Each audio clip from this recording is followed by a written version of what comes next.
Crazy Rich Asians is an extremely on-the-nose title from a book that I have not read, I'm gonna be honest. This is also the title of this movie. This movie also stars Constance Wu. It stars Michelle Yeoh. You might remember her from Crouching Tiger, Hidden Dragon, and if you don't know who Constance Wu is, I mean, you're gonna know her after this movie. It also stars Henry Golding and Awkwafina, because of course Awkwafina's in this movie. What is this film? Well, this film is a special film in terms of representation and diversity, because about 90 to 95 to, I'm just gonna say it, almost 100% of the cast is Asian. The cast is entirely made up of Chinese Americans or people of Asian descent, and that's a great thing to see. The actual plot of the film revolves around is a young woman played by Constance Wu who's been dating this really handsome guy, Henry Golding. Apparently didn't know that he was a billionaire, but she finds out, and then he wants to bring her home to Singapore to meet his family. They've been dating for over a year, so it's about that time to meet the rest of his family so that they can get a chance to meet her. So she goes to Singapore with her boyfriend to meet his family, and she gets way more than she bargained for. Not only is his family huge, and not only is there a lot that comes with them, but there's also the fact that these people are crazy, stupid, filthy, fucking rich. Hence the title of the movie, Crazy Rich Asians. Before I even go any further in this review, can we just stop for a second? Like, just take a minute out of the review just to acknowledge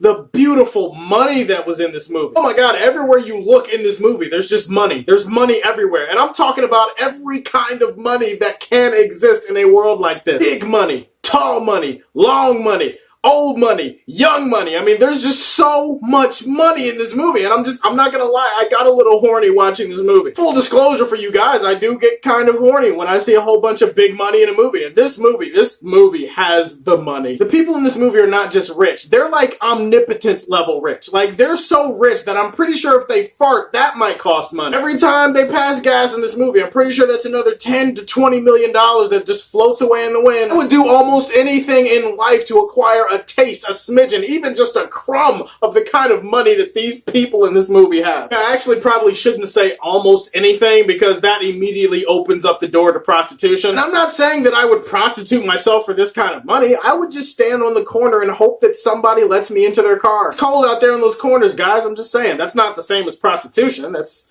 it's two different things. Let me get back on track here. The bottom line is that Crazy Rich Asians is actually a damn good movie. Onto this movie, you at least hope that the cast is good, because a really good or great cast can really elevate a movie even above mediocre material. The cast was great all around. It's not just the fact that they're 95 to 100% Asian descent, but it's also the fact that they all play their roles really well. Constance Wu, I mean, this chick is so goddamn likable. She's really beautiful. She has a great chemistry with the lead, Henry Golding. They're the kind of couple in one of those romantic comedies where you're just kind of like, they're perfect together. It makes sense why they're together. And even if they're not together in real life, people watch the movie, they're like, oh, okay, well, I totally want to see them together in real life now. Trust me, guys, the whole idea of shipping comes from movies like this, where the chemistry between a romantic couple is executed to almost perfection. Seriously, Constance Wu is almost like a national treasure at this point, or at least she's like an international treasure, because I'm pretty sure she's cute and likable no matter what continent she's on. I really liked Michelle Yeoh as the disapproving mother in this one. Obviously, there's some conflict and there's some clashing when she meets the mother of this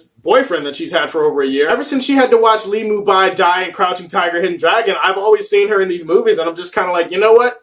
She's really good. She's really good, and I'm glad she keeps getting consistent work. Let's talk about the visuals for this movie, because the visuals are eye-popping, jaw-dropping, whatever you want to call it. I mean, seriously, it's got some of the best cinematography that I've seen all year. It's got some great color grading. This game is about motherfucking money! Motherfucking money! Sorry, I had to throw that in there because, again, every scene just looks like money. But I'm just saying, the visuals in this movie were motherfucking money! Absolutely gorgeous. Absolutely gorgeous, scene by scene by scene. I found myself just blown away by how good this movie looked. I like the ideas of family that they wove in here. This movie does have a story with a heart to it. It deals with the fact that no matter where you come from, you're valuable. And I really like that lesson in this movie. Even the music in the movie was popping. Granted, there are a lot of songs that pop up in the movie that I don't really think I'm going to be able to remember the words to. One of those moments where I'm sophisticated, or, you know, I have an itch on my ass or something, I'll just hum this song, and then maybe people will be like, holy shit, you know Cantonese? And I'll be like, Yeah, I do. I kind of do. I mean, yeah, it sounds good, doesn't it? As far as issues with the movie, I mean, it's your stereotypical romantic comedy. That means that sometimes the movie can't really escape the tropes and the cliches of that genre, and that means that some parts of the movie are gonna feel predictable. Sometimes it's not even about the cliches, it's about how well it's executed. Most of the movie is well executed, so it is a nitpick, but you can't deny that when you're watching the movie, you're just kind of like, yeah, well, I know where this is going. I think my biggest issue might actually have to do with the visual style they decided to show the letters for the cities that they go in the movie. I actually had to research this movie and look it up to make sure that the Russo brothers weren't involved in the production for this movie, because oh my god, every time they went to a different location, they had to tell us where they were by putting these huge ass block letters on the screen. At this point, it's just an excess. It's like putting ketchup on a tomato. Like, why? It's unnecessary. Visually gorgeous, terrific performance from most of the cast, great characters. Got some great romance in the movie too, if you're into that kind of thing. There's a lot of great culture in here. There's a lot of great stuff that I think a lot of Asian people are going to enjoy. And I also think that as far as diversity and representation, this movie is a step in the right direction. I think that Hollywood is starting to listen to people out there who are kind of like, yeah, we want a little bit more diversity with the movies that we're getting. And this movie definitely has that in spades, so I gotta give this movie high marks for that. Overall, I really enjoyed this movie. I'm not quite gonna get it to my highest rating, but I am gonna put it in the Silver Age for Man of Steel. Have you seen Crazy Rich Asians? Tell me what you thought about it in the comment section below. Please like and subscribe to the Superfan Show, and as always, if you like what you see, tell me how you feel and stay tuned to hear more from the Man of Steel. Peace.